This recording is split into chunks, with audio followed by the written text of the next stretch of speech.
Ryan Cady, Jabril Morissette-Fan and Jan Bazaldua pit Russia's mightiest heroes against their friends as the Winter Guard are sent to hunt down Yelena Belova and Red Guardian, who have returned to the motherland to uncover the truth behind an old mission of theirs.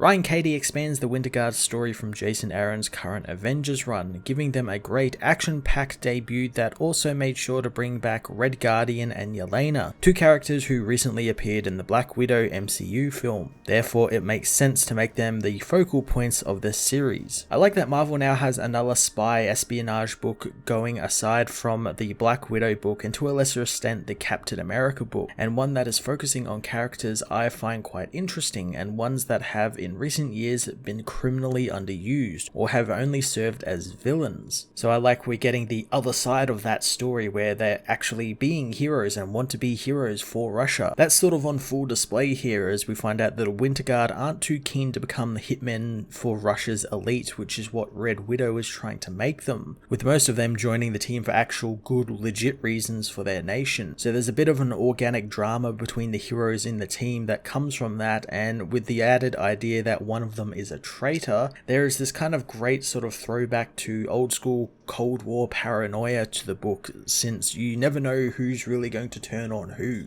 The one thing I am hoping the series does, and Ryan places a little bit of hints throughout this issue, is explore Red Widow's history and who she is exactly, since up until now she's been kind of an enigma and we don't really know a lot about her, and we even get the idea put forth this issue that she might not even be human, which really would be a cool and different take on the whole Red Room situation now that if they are recruiting aliens to their cause, that's really quite awesome and I'd love to explore that more. Jabril Morissette-Fan and Jan Bazaldua get together to add some really awesome action-centric artwork to the first issue, with Morissette-Fan taking the present-day stuff with Yelena's great fast-paced and chaotic escape from Captain Marvel and the Avengers compound, while Jan took over the bulk of the issue and pitted the Winter Guard against their old friends with some really cool new redesigned characters, like Red Guardian's new black and red suit, which actually did a great job differentiating itself from the other red-clad heroes of the Winter Guard, especially Vanguard, who's basically wearing the old Red Guardian costume.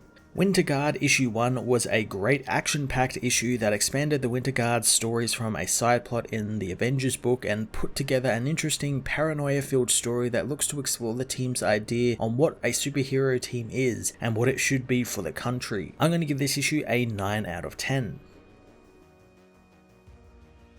Winter Guard issue 1 heads to the Avengers secure holding facility where Yelena Belova is being interrogated, telling Captain Marvel she has no idea what happened to Jennifer Walters since she is no ally of the Winter Guard. Carol doesn't believe her, but Yelena says that the hero thinks that she is an acquaintance of every Alexander Sergei or Maxim in tights, but she's not. She knows Russia is a large country and America sometimes forgets that. Carol smashes up the table in frustration, knowing it's been 3 days already and Yelena has answers and she needs them. Captain Marvel reveals that they know that she was in Russia 3 weeks ago, but they don't know why and how she got out, so that she hopes she understands their suspicion. Carol knows that Black Widow vouches for Yelena, but She-Hulk has been kidnapped and tortured by the Winter Guard and they are waging a war on the Avengers, so if she really is on their side, Yelena needs to help them. The woman says she's not an Avenger, but Carol asks her whose side she's on. Suddenly the base's wall is blown in by a team with energy weapons. Yelena knows they are the Wolf Spider Spetsnaz and they aren't on her side. Carol is glad since she doesn't have to pull her punches as she blasts one of the soldiers as another blasts the door open, which Yelena uses to escape the facility. Yelena takes down one of the men, taking his gun and using it to kill one more man before jumping from the building. She's subdued however by soldiers on the ground who say that the Red Widow sends her regards. Suddenly the man is hit in the face by the back tire of a motorbike being driven by Black Widow, who apologizes for being late since traffic was brutal. Later at the web, Black Widow's hideout, Natasha tells Carol that Yelena isn't in her custody, but she'll be debriefed, and if they come up with anything helpful, Carol will be the first to know. Carol hopes so since She-Hulk's life is depending on it. Yelena thanks Nat for her rescue, but Black Widow is starting to regret it since Yelena doesn't get how serious this is since the Avengers and Winter Guard are actively trying to kill each other. Yelena says that she doesn't owe answers to the Avengers, but Natasha wonders what about her. Starting up the computer, Nat says that she disappeared without word, but she kept expecting her to turn up. That is until Avengers Mountain was attacked by the Winter Guard and she learned Yelena was in Russia with her ex-husband, and now Red Guardian is MIA. Yelena says that Alexei and her have mutual interests in Russia, and while it became complicated for them, their mission was not supposed to involve the Winter Guard. Natasha knows that the Guard is still coming for her, and Yelena knows that's what's complicated about it, but doesn't mean she wants them dead. Natasha reveals that Ursa was murdered, but it wasn't an Avenger who did it, it was Red Widow. Natasha knows that she calls herself Red Widow, but she's not like any of the other Red Room graduates, and Yelena doesn't even know if she's human, wanting to tell Nat everything, and while it might not help, at least she'll understand why her and Alexei went home, and why she doesn't hate the Winter Guard. She pities them. 3 weeks earlier, at the Combined Arms checkpoint in Russia, Yelena recons the area, asking Alexei why they have to cross there since it's completely open. She knows why as she jumps the border. She takes out the soldiers as one in the security building notices his men are gone, thinking that Vanya is fooling around again. He soon sees his men are down as Yelena takes him,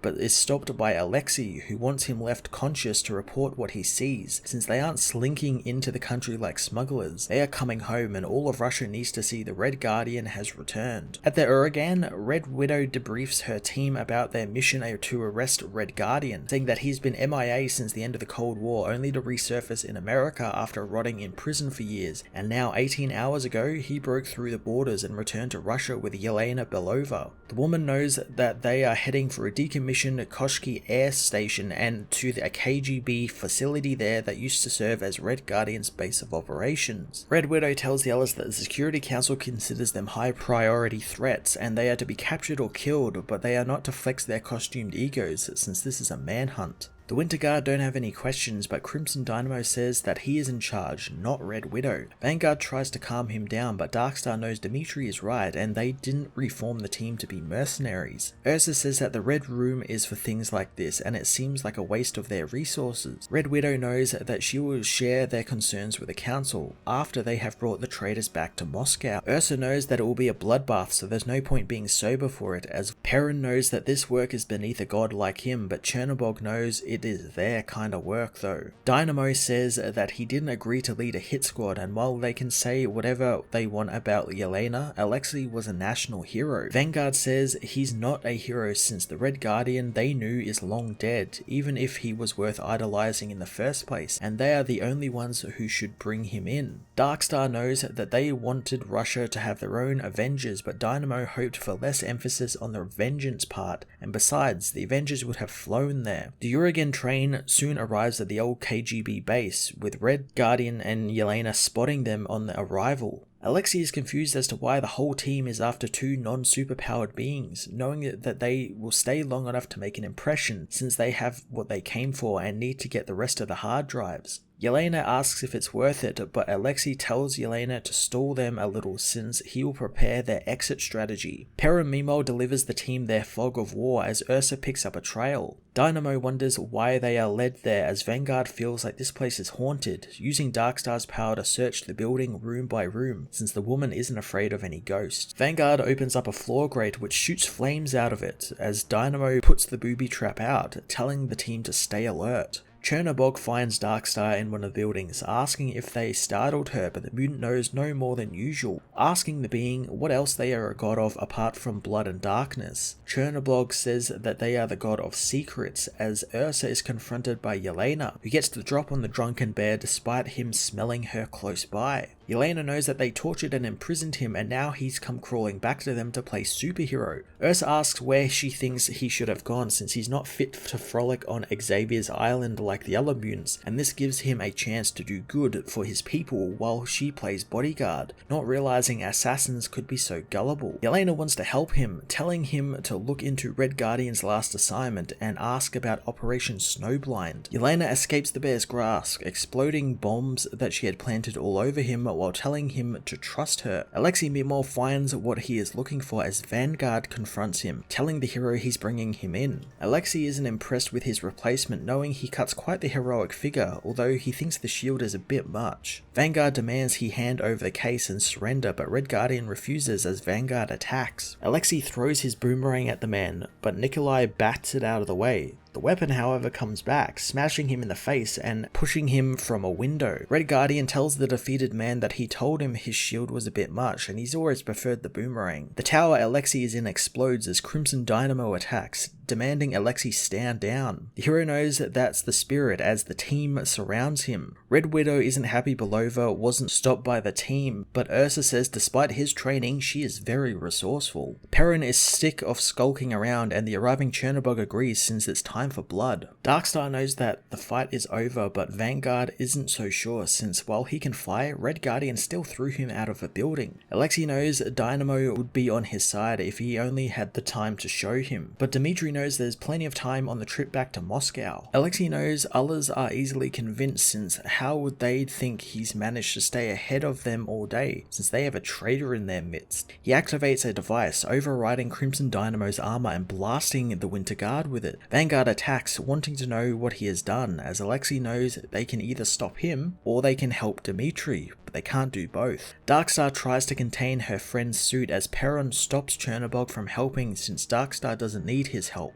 Vostok tells his creator to hold fast since if he integrates his own systems into the suit he could help, but Dynamo grabs Vostok, beginning to rip his head off as the powerless Dmitri pleads with the armor to stop. Alexei races towards his jet as Red Widow pursues him, telling the woman that he's already faced the best the Red Room has to offer. Red Widow knows compared to her, his ex-wife is a pacifist. Red Widow is shot by Yelena from the jet, allowing Red Guardian to get aboard as the team learn Crimson Dynamo's armor core is going to go into full meltdown mode. He tells the team to run as Darkstar tells Vanguard to contain as much of the blast as possible as she opens a portal, intending on ripping open the armor and pulling Dmitri into another dimension to save him, but the whole armor explodes. Yelena wants to know what happened since they didn't come back to kill Russia's superheroes. Alexei says that he came back to enlighten them and that's a painful process, and it was no different with Snowblind. Yelena wants to know where the remote came from, asking if he really has a spy in the Winter Guard, but Alexei won't say, only that what's important is every member of the Winter Guard is now wondering who the traitor is and who will they strike next.